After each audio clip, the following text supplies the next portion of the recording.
This is the Real Estate Investing Abundance Podcast. I'm your host, Dr. Allen. I know you're excited to get into today's show, but I have a very exciting announcement to share with you before moving to the show. We've just launched a complimentary and comprehensive webinar that, among other things, shows you how to legally use passive real estate investing to reduce your taxes, recession-proof your nest egg, and take the sting out of inflation. If you are curious to learn more, go to stevetucker.com/webinar. It is complimentary and only takes a couple of minutes of your time. Once again, that is stevetucker.com/webinar. I'll see you in the webinar. Enjoy today's show.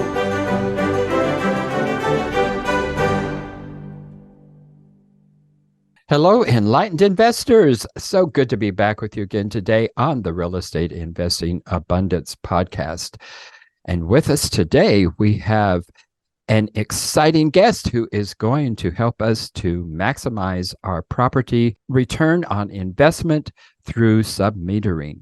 And Kelly Koontz is the president of Submeter Solutions, a company that helps maximize investors' return on investment through submetering and billing services. So, Kelly, take us into the show and share a memorable experience that helped you to be who you are today. Well, hello, Alan. I'm happy to be here and get a chance to visit with you and your listeners about submetering. You had asked me to share something about my formative years that have taken me to this spot in my life. I'm getting older and nearing retirement, and I've got a lot of those years to look back on with many things that have created who I am today.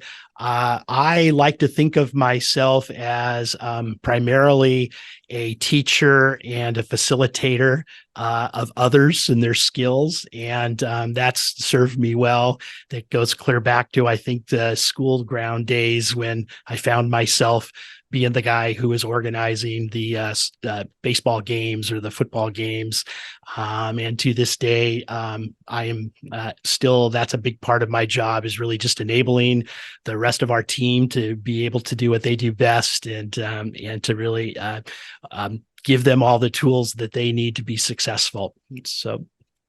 Well, thank you for sharing that story with us. Tell us about how it is that we can recover all our utility costs and have our tenants pay for exactly their own usage, which is a challenge for a lot of apartments that were built prior to the 1980s, for sure. Even they were still doing single metering up until the 90s, really, essentially. So this could make a difference for a lot of property owners here.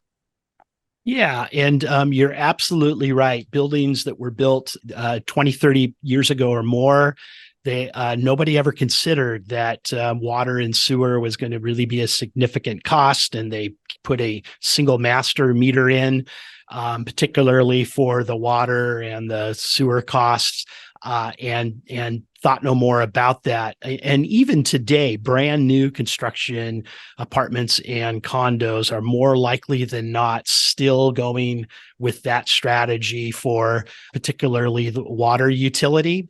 And so that opportunity is there even on new construction. But anybody who is owning or managing a multifamily apartment or condo knows that one of the most expensive line items in their P&L, their expenses, is the real estate, or the utility cost rather. And that is something we also know goes up every year. As costs increase, our infrastructure needs to be updated, and utilities are constantly announcing that rates are going up. So this is not an insignificant cost for any real estate investor owner.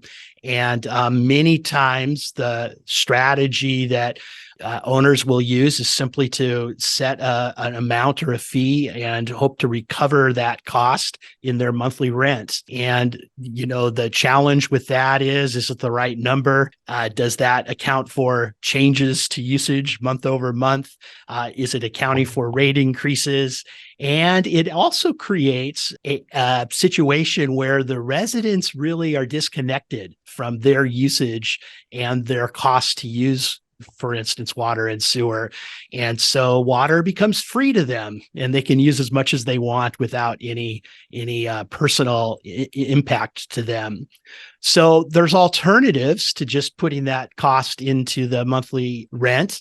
One of them that's been around a number of years now is to use a ratio-based allocation and take the utility bill and just split that up by square footage or number of occupants. And that is better than trying to just recover it inside of the rent, but it still doesn't create any direct influence with the individual resident on how much of the utility they're actually using. So the option that we would like to propose that's actually been around at 20, 30 years now is to submeter. And submetering simply means that we're going to actually put a utility meter. In the example, we're talking about water. We're going to put a water meter on the individual water line for the specific residence unit, and we're going to measure how much they actually use.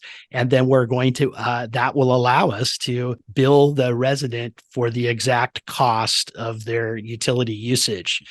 The fun and amazing thing about what happens when we submeter a property that, say, hasn't been submetered before is that the overall utility bill will drop 20 to 30% after a few months of submetering, because human nature kicks in. And when we now are paying for what we actually use, we take better care of it and we use less. So by doing this submetering, you're now recovering those utility costs. You're lowering the overall bill. You're actually improving your property value and corresponding cap rates. You're also, there's an opportunity to even make your rents more affordable when you break that out from specific monthly fee as well. Residents stop squabbling about why my cost is so high because that neighbor down the road has got 7 people and is doing a lot of laundry, and why should I be paying that? So that's why the power and the advantages of submetering. So I can certainly see a lot of benefits to it. What is it that prevents property owners from doing that? Why isn't every property owner just going out there and on the purchase of the property putting those submeters in? That's an excellent question, Alan.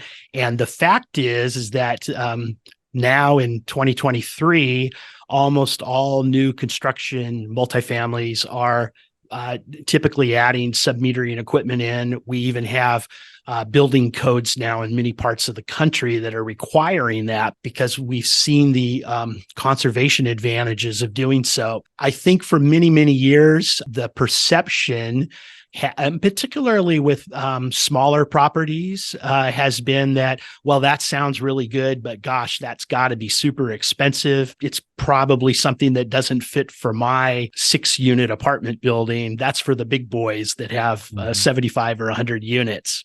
The fact is, though, that we're able to offer up submetering solutions that are very, very affordable, even for the smallest of properties. And when most of the time when we are able to share that with people who are asking about it, they're very surprised at the relative inexpensiveness of adding a new system. So I think in the past, there's been some perception of too expensive, and we want to educate folks that just to share with them that that's not true. Well, with the 20 to 30% drop within just 2 to 3 months in expenses, how long does it typically take to pay for that CapEx?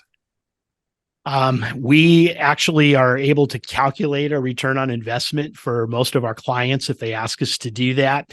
And if they are currently just covering that utility cost in their monthly rent, and they choose to not make a change on that, but just simply add meters and start individually billing the residents for their cost, the return on investment is usually less than 12 months.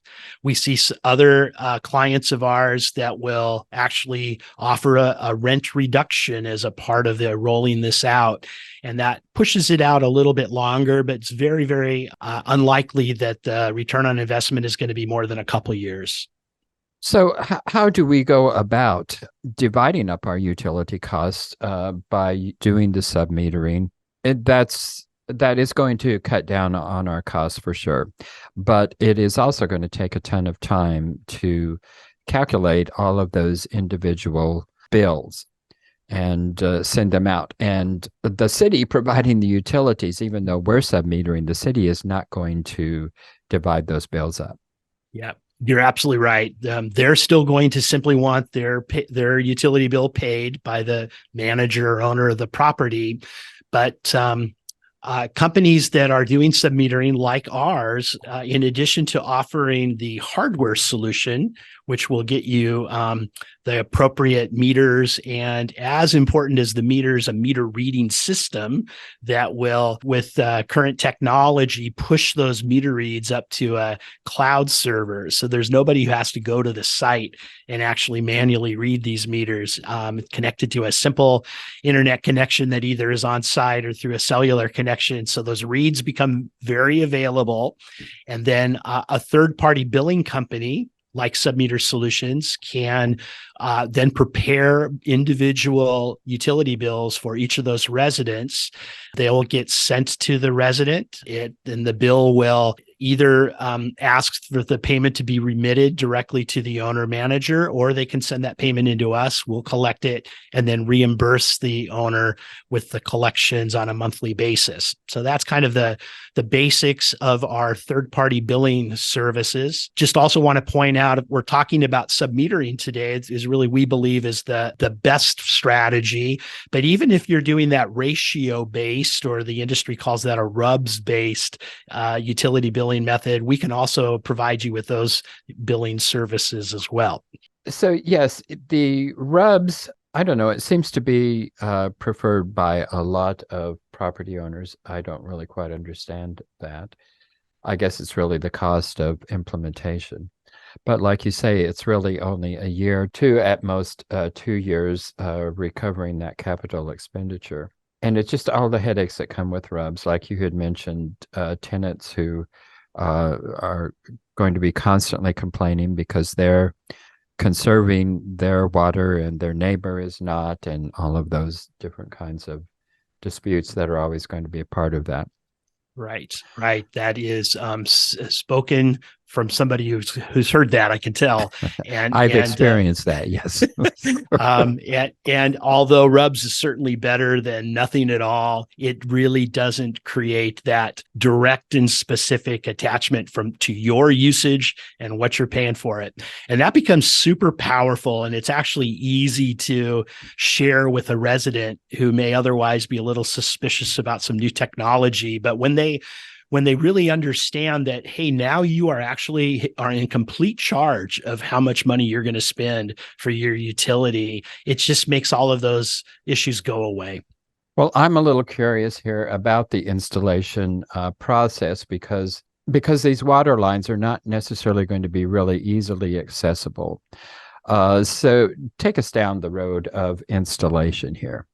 Yeah, another really good question. And especially older buildings that have common water lines shared in the, with bathrooms and kitchens that are back to back, you may find that there is not a single water supply line with a shutoff valve in every unit. If it's a property built in the last 15, 20 years, it very likely has that. But older buildings may not. And we hear all the time, well, that must mean I can't submeter my water and sewer. And the answer to that is not necessarily true. If that property or that building does share some water lines, but they still have a hot water heater for the hot water in every unit, that means then that the hot water in every unit is still individually isolated.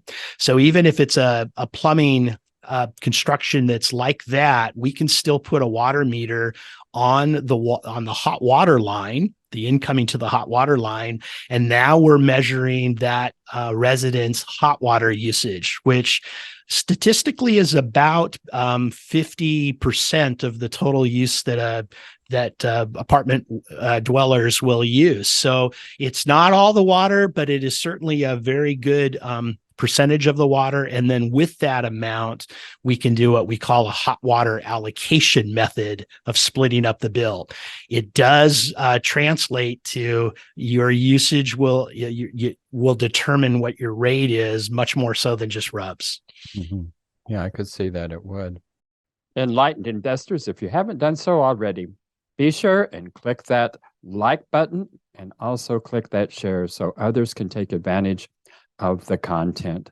And finally, be sure to subscribe so you don't miss a single one of our upcoming episodes. Another question I have is, what about tenant tampering with the meter devices? Yeah, it's something that we get asked a lot about. I briefly shared that this technology uses reading systems which push that data up to the internet. What that consists of is a wireless transmitter. Wireless, that sounds a little scary, but it's very, very mature technology with batteries that last 10 years. And those transmitters actually have tamper switches on it. So we get an alert, or the property manager gets an alert if we see that a resident is messing around with that transmitter. Of course, if a wire is cut or a meter is damaged, that's going to be like any other damage to the stove or the sink or anything like that. That once it's discovered, you are going to use the appropriate tools that you have to deal with that. Sometimes there is some challenge going from no meters to meters, but we rarely see, once we explain what's going on with residents and they understand that this actually can be a real benefit for them, within a couple months, those issues really die away.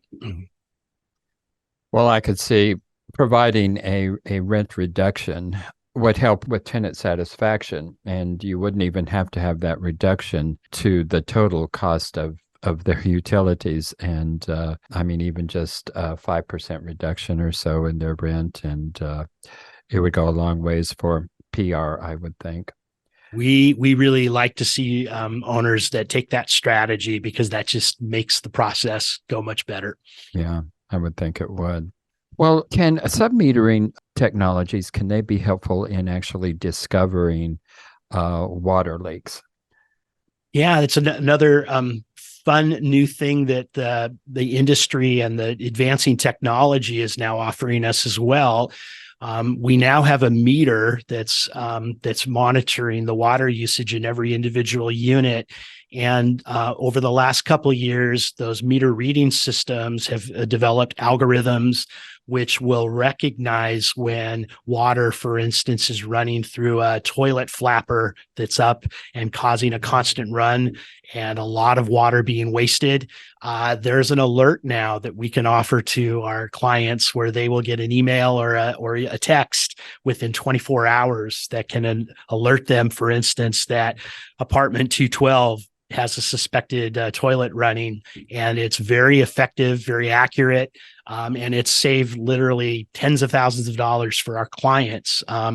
We've done some calculations, and even a slow toilet flapper leak with today's rates for water and sewer can be $160, $170 a month or more.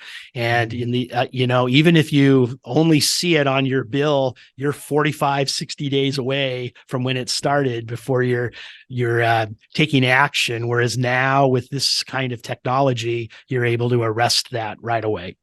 Well, Kelly, your offices are in Seattle, and my properties are in North Carolina. Can you service our properties in North Carolina?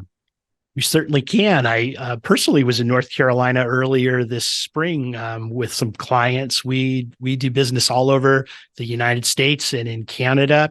We have some equipment that is specifically designed for small properties. Our industry has kind of had an unfortunate rap that, they don't even want to talk to you if you don't have at least 50 units. But we've really found that the technology is there and it's mature, it's affordable. And so somebody with even a triplex or a 4 or 5 unit apartment needs to and should be taking advantage of the world of submetering.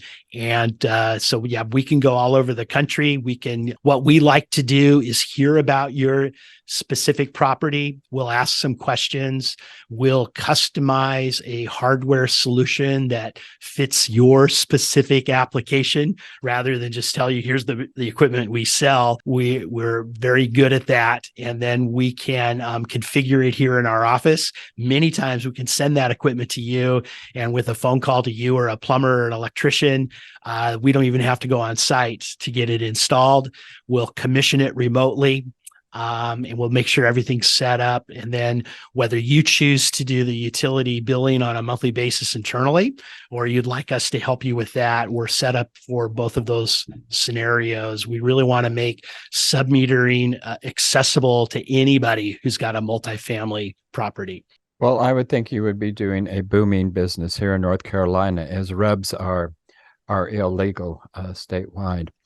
So, one of the few states that does that. Well, tell us, Kelly, how it is that we can get in touch with you to take advantage of your services. Yeah, our website is submetersolutions.com. And we've set up a landing page at submetersolutions.com/abundance. And if your listeners log on to that page, you'll find an opportunity to contact us, and we'll do a free evaluation and consultation about your property. That may lead to an actual proposal, and we'll answer any questions you may have, but we'll get in touch with you if you go to that page and fill out our information form. And all that information will be in the show notes. So, Kelly, share with us one of your most difficult setbacks in life, and how did you come through that time, and what did you learn from that? Oh, that's such an enlightening question. I suppose that the one that comes to mind for me, it wasn't really work related, but just dealing with some death in the family and having to focus on loving my family and getting through that. And I've really found that I've learned a lot about myself when I'm faced with that kind of adversity, finding out what's really important. It's helped me prioritize the how to put family in its right perspective with my career. And so that was something that really has made a big impact on me. Well, share with us 3 good experiences you've had in the last 24 hours. Great question. I just came from this meeting with one of my weekly one-on-one meetings with one of our managers, our operations manager.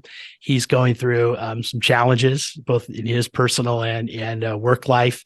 And I really left encouraged spending some time with him, not trying to solve all those problems, but to really just be a support for him. So I'm going to list that as one of those 3 good things that's happened in my life. Number 2, I spoke with my mother, who recently lost her husband, who they celebrated their 70th wedding anniversary last Friday. And my father passed away on their 70th wedding anniversary. Wow. That may sound like not a good thing, but a sad thing. But I was able to speak with my mother already this morning. She's doing as good as possible, and just getting a chance to talk and comfort with her over the phone was also one of those special things the last 24 hours. Lastly, I'm a big sports fan, and I'm excited about the World Series that starts this Friday. And I'm going to be rooting for Arizona. So I'm excited to see that ahead. Well, and how are you putting your success as an investor and entrepreneur to work to create universal well-being? Well, our mission, if you will, at Submeter Solutions is we talk about this a lot. It's part of our core values.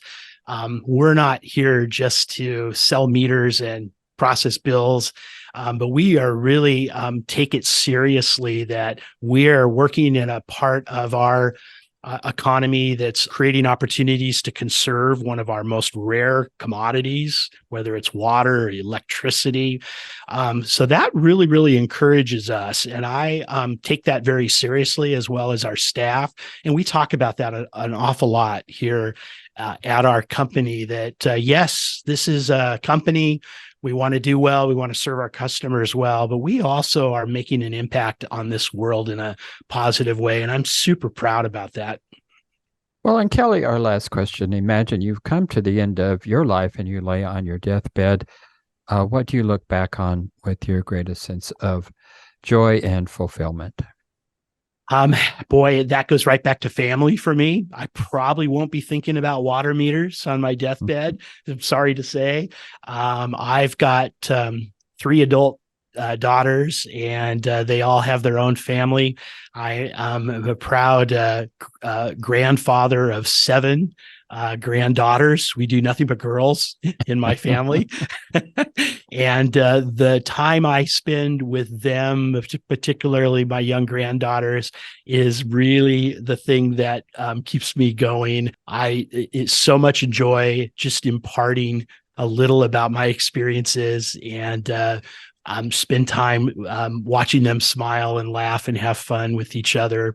And that is truly going to be the thing that I feel most accomplished about, is that my wife and I have set a really good heritage for my family, and we pray for them every day. And we're really just think that that's what life is all about.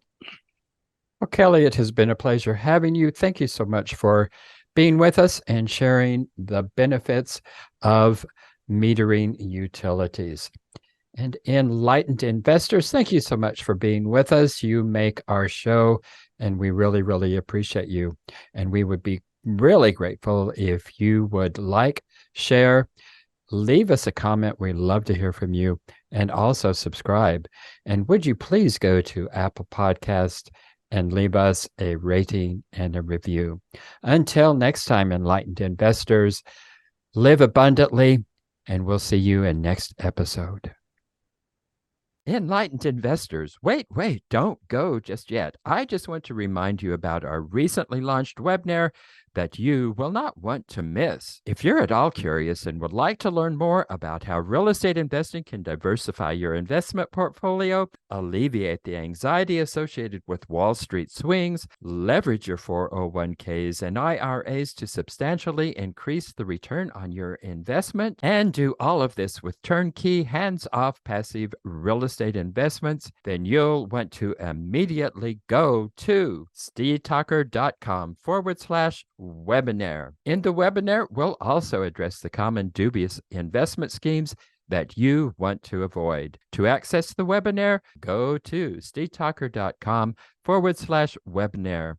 I look forward to seeing you in the webinar. Thank you for tuning in to Real Estate Investing Abundance, brought to you by Steed Talker Capital, a company working for passionate professionals like you to develop financial independence built on solid, passive real estate investments. As part of our efforts to make the world a better place, Steed Talker Capital contributes to activities and organizations committed to better understand the equine. These endeavors attempt to enhance the human treatment of horses worldwide. Steed Talker Capital, working for a world where all creatures, great and small, flourish abundantly. For resources to develop your financial independence, connect with us at steedtalker.com.